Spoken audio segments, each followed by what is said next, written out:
ಸುಂದರವಾದ ಒಂದು ಹಳ್ಳಿಯಲ್ಲಿ ಮೈಲಾರಪ್ಪ ಮತ್ತು ಯಲ್ಲವ್ವ ಎಂಬ ವೃದ್ಧ ದಂಪತಿ ತಮ್ಮ ಮಗ ಫಕ್ಕೀರಪ್ಪ, ಸೊಸೆ ರತ್ನವ್ವ ಮತ್ತು ಮೊಮ್ಮಕ್ಕಳಾದ ಮಧು ಹಾಗೂ ಮೀನಾಕ್ಷಿಯೊಂದಿಗೆ ಸಂತೋಷವಾಗಿ ವಾಸಿಸುತ್ತಿದ್ದರು. ಅಜ್ಜಿ, ಇನ್ನೇನು ಆಗಸ್ಟ್ 15 ಬರುತ್ತೆ ಅಲ್ವಾ? ಹೌದು ಕಂದ, ನಮ್ಮ ದೇಶಕ್ಕೆ ತುಂಬಾ ವಿಶೇಷವಾದ ದಿನ. ಸ್ವಾತಂತ್ರ್ಯ ದಿನದ ಸಂಭ್ರಮಕ್ಕಾಗಿ ಮಧು ಮತ್ತು ಮೀನಾಕ್ಷಿ ಮನೆಯ ಮುಂದೆ ತ್ರಿವರ್ಣ ಬಣ್ಣದ ಕಾಗದಗಳಿಂದ ಅಲಂಕಾರ ಮಾಡುತ್ತಿದ್ದರು. ಮಕ್ಕಳೇ, ಜಾಗೃತೆಯಿಂದ ಅಲಂಕರಿಸಿ. ಅಮ್ಮ, ಈ ಮನೆ ತುಂಬಾ ಸುಂದರವಾಗುತ್ತದೆ. ನಮ್ಮ ಮನೆ ನೋಡಿದ್ರೆ ಎಲ್ಲರಿಗೂ ಇಂಡಿಪೆಂಡೆನ್ಸ್ ಡೇ ನೆನಪಾಗ್ಬೇಕು. ಮೈಲಾರಪ್ಪ ಮನೆಯ ಮುಂಭಾಗದಲ್ಲಿ ಕುಳಿತಿರ್ತಾನೆ. ಅಜ್ಜ, ಆಗಸ್ಟ್ 15 ಯಾಕೆ ಇಷ್ಟು ವಿಶೇಷ? ಕಂದ, ನಮ್ಮ ದೇಶ ಸ್ವತಂತ್ರವಾಗಲು ಅನೇಕ ಜನರು ಬಹಳ ಕಷ್ಟಪಟ್ಟಿದ್ದಾರೆ. ಅವರ ಕತೆ ಹೇಳಿ ಅಜ್ಜ. ಖಂಡಿತ, ಇಂದು ರಾತ್ರಿ ಎಲ್ಲರೂ ಕುಳಿತುಕೊಂಡಾಗ ಹೇಳುತ್ತೇನೆ. ಮಧು, ಮೀನಾಕ್ಷಿ, ಶಾಲೆಗೆ ತಡವಾಗುತ್ತೆ. ಬರುತ್ತಿದ್ದೇವೆ ಅಮ್ಮ. ಸಂಜೆ ಅಜ್ಜನಿಂದ ಸ್ವಾತಂತ್ರ್ಯದ ಕಥೆ ಕೇಳಬೇಕು. ಶಾಲೆಯ ಮೈದಾನದಲ್ಲಿ ಮಕ್ಕಳು ಸೇರುತ್ತಾರೆ. ಮಕ್ಕಳೇ, ಆಗಸ್ಟ್ 15ರಂದು ವಿಶೇಷ ಕಾರ್ಯಕ್ರಮ ನಡೆಯಲಿದೆ. ವಾ! ಈ ಬಾರಿ ಪ್ರತಿಯೊಬ್ಬರೂ ದೇಶದ ಬಗ್ಗೆ ಒಂದು ವಿಷಯ ಕಲಿತು ಬರಬೇಕು. ಮೀನಾಕ್ಷಿ, ನೀನು ಸ್ವಾತಂತ್ರ್ಯ ದಿನದ ಭಾಷಣ ಮಾಡಬೇಕು. ನಾನಾ ಸರ್, ನನಗೆ ಭಯವಾಗುತ್ತಿದೆ. ಹೆದರಬೇಡ ತಂಗಿ, ನಾನು ನಿನ್ನ ಜೊತೆ ಇದ್ದೇನೆ. ನಿನ್ನ ಮನಸ್ಸಿನಿಂದ ಮಾತನಾಡು, ಆಗ ಎಲ್ಲರೂ ನಿನ್ನ ಮಾತು ಕೇಳುತ್ತಾರೆ. ರಾತ್ರಿ ಕುಟುಂಬವೆಲ್ಲ ಮನೆಯ ಅಂಗಳದಲ್ಲಿ ಕುಳಿತುಕೊಳ್ಳುತ್ತದೆ. ಮಕ್ಕಳೇ, ಭಾರತ ಸ್ವಾತಂತ್ರ್ಯ ಪಡೆಯುವ ಮೊದಲು ಬ್ರಿಟಿಷರ ಆಡಳಿತದಲ್ಲಿತ್ತು. ಆಗ ಜನರಿಗೆ ತುಂಬಾ ಕಷ್ಟವಾಗಿತ್ತ ಅಜ್ಜ? ಹೌದು, ಆದರೆ ಜನರು ಧೈರ್ಯ ಕಳೆದುಕೊಳ್ಳಲಿಲ್ಲ. ಅನೇಕ ಸ್ವಾತಂತ್ರ್ಯ ಹೋರಾಟಗಾರರು ದೇಶಕ್ಕಾಗಿ ಹೋರಾಡಿದರು. ಕೆಲವರು ತಮ್ಮ ಜೀವನವನ್ನೇ ದೇಶಕ್ಕೆ ಅರ್ಪಿಸಿದರು. ಅಜ್ಜ, ಅವ್ರು ಯಾಕೆ ಅಷ್ಟು ತ್ಯಾಗ ಮಾಡಿದ್ರು? ಮುಂದಿನ ಪೀಳಿಗೆ ಸ್ವತಂತ್ರವಾಗಿ ಬದುಕಬೇಕು ಎಂಬ ಕನಸಿಗಾಗಿ. ಮಹಾತ್ಮ ಗಾಂಧೀಜಿ ಸತ್ಯ ಮತ್ತು ಅಹಿಂಸೆಯ ಮಾರ್ಗವನ್ನು ತೋರಿಸಿದರು. ಅಹಿಂಸೆ ಅಂದರೆ? ಹಿಂಸೆ ಇಲ್ಲದೆ ನ್ಯಾಯಕ್ಕಾಗಿ ಹೋರಾಡುವುದು. ಅದು ತುಂಬಾ ದೊಡ್ಡ ಪಾಠ ಅಜ್ಜಿ. ಆ ರಾತ್ರಿ ಮೀನಾಕ್ಷಿ ಮಲಗುತ್ತಾಳೆ. ಆ ರಾತ್ರಿ ಮೀನಾಕ್ಷಿಗೆ ಒಂದು ಅದ್ಭುತ ಕನಸು ಬಂತು. ಅವಳನ ಮುಂದೆ ದೊಡ್ಡ ತ್ರಿವರ್ಣ ಧ್ವಜ ಕಾಣಿಸುತ್ತದೆ. ಮೀನಾಕ್ಷಿ, ದೇಶ ಪ್ರೇಮ ಎಂದರೆ ಕೇವಲ ಧ್ವಜ ಹಾರಿಸುವುದಲ್ಲ. ಹಾಗಾದರೆ ದೇಶ ಪ್ರೇಮ ಎಂದರೇನು? ದೇಶವನ್ನು ಸ್ವಚ್ಛವಾಗಿಡುವುದು, ಪರಿಸರವನ್ನು ರಕ್ಷಿಸುವುದು, ಎಲ್ಲರನ್ನು ಗೌರವಿಸುವುದು ಮತ್ತು ಪ್ರಾಮಾಣಿಕವಾಗಿ ಬದುಕುವುದು. ಕನಸಿನಲ್ಲಿ ಮೀನಾಕ್ಷಿ ಮಕ್ಕಳು ಕಸ ಹಾಕುತ್ತಿರುವುದನ್ನು ನೋಡುತ್ತಾಳೆ. ಕಸವನ್ನು ಎಲ್ಲೆಂದರಲ್ಲಿ ಹಾಕಬಾರದು? ಮಕ್ಕಳು ಕಸವನ್ನು ಕಸದ ಬುಟ್ಟಿಗೆ ಹಾಕುತ್ತಾರೆ. ಸ್ವಚ್ಛವಾದ ದೇಶವನ್ನು ನಿರ್ಮಿಸುವುದು ಪ್ರತಿಯೊಬ್ಬರ ಜವಾಬ್ದಾರಿ. ವಿವಿಧ ಕುಟುಂಬಗಳ ಮಕ್ಕಳು ಒಟ್ಟಿಗೆ ಆಟವಾಡುತ್ತಾರೆ. ಭಾರತದ ಶಕ್ತಿ ಅದರ ಏಕತೆಯಲ್ಲಿ ಇದೆ. ನಾವು ಎಲ್ಲರೂ ಒಂದಾಗಿ ಇದ್ದರೆ ಭಾರತ ಇನ್ನಷ್ಟು ಬಲವಾಗುತ್ತದೆ. ಬೆಳಗ್ಗೆ ಮೀನಾಕ್ಷಿ, ಎದ್ದೇಳು ಕಂದ. ಅಮ್ಮ, ನನಗೆ ಒಂದು ಅದ್ಭುತ ಕನಸು ಬಂತು. ಅವಳು ತನ್ನ ಕನಸನ್ನು ಎಲ್ಲರಿಗೂ ಹೇಳುತ್ತಾಳೆ.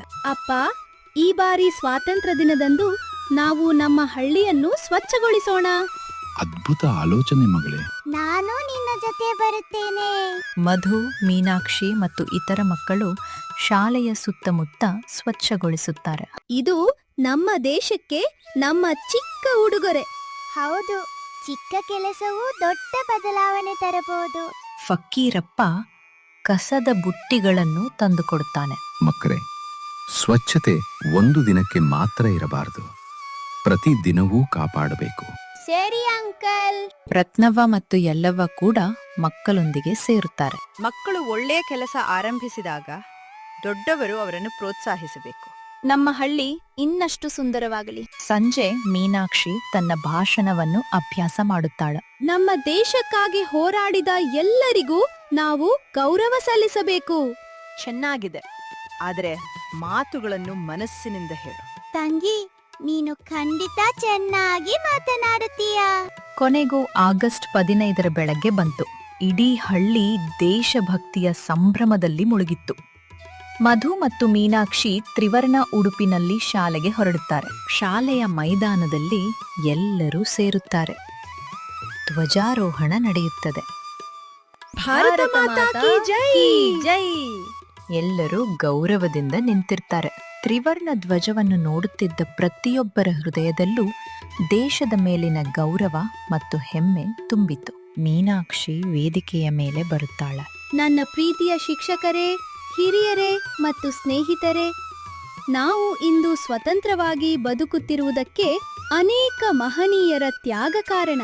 ಅವರ ಕನಸಿನ ಭಾರತವನ್ನು ನಿರ್ಮಿಸುವ ಜವಾಬ್ದಾರಿ ನಮ್ಮೆಲ್ಲರದು. ಭಗತ್ ಸಿಂಗ್, ರಾಜಗುರು, ಸುಖದೇವರಂತಹ ಮಹಾನ್ ಕ್ರಾಂತಿಕಾರಿಗಳು ದೇಶಕ್ಕಾಗಿ ಕುಣಿಕೆಗೆ ಕೊರಳು ಒಡ್ಡಿದ್ದಾರೆ. ಅವರ ತ್ಯಾಗ ಅಮರ.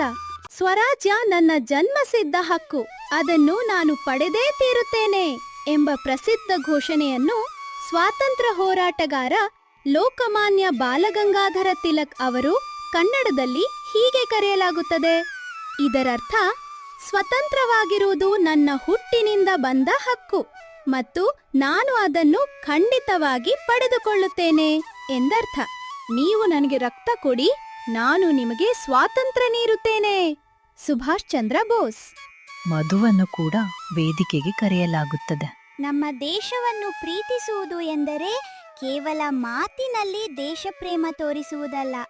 ನಾವು ಪರಿಸರವನ್ನು ರಕ್ಷಿಸಬೇಕು, ಎಲ್ಲರನ್ನೂ ಗೌರವಿಸಬೇಕು ಮತ್ತು ನಮ್ಮ ಕರ್ತವ್ಯವನ್ನು ಪ್ರಾಮಾಣಿಕವಾಗಿ ಮಾಡಬೇಕು.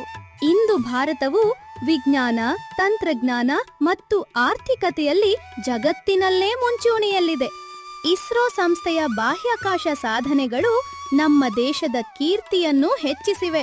ನಾವೆಲ್ಲರೂ ಈ ದೇಶದ ಜವಾಬ್ದಾರಿಯುತ ಪ್ರಜೆಗಳಾಗಿ ದೇಶದ ಪ್ರಗತಿಗೆ ಶ್ರಮಿಸಬೇಕು.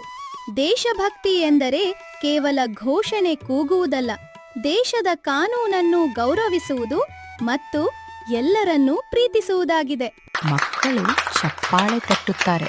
ನಮ್ಮ ಮೊಮ್ಮಕ್ಕಳು ಇಂದು ನಮಗೆ ಹೆಮ್ಮೆ ತಂದಿದ್ದಾರೆ. ನಾವು ಅವರಿಗೆ ಇತಿಹಾಸ ಹೇಳಿದೆವು. ಅವರು ಅದನ್ನು ಜೀವನದಲ್ಲಿ ಅಳವಡಿಸಿಕೊಂಡಿದ್ದಾರೆ. ನಾವು ನಮ್ಮ ದೇಶವನ್ನು ಪ್ರೀತಿಸುತ್ತೇವೆ, ಪರಿಸರವನ್ನು ಕಾಪಾಡುತ್ತೇವೆ, ಎಲ್ಲರನ್ನೂ ಗೌರವಿಸುತ್ತೇವೆ, ಪ್ರಾಮಾಣಿಕವಾಗಿ ಬದುಕುತ್ತೇವೆ.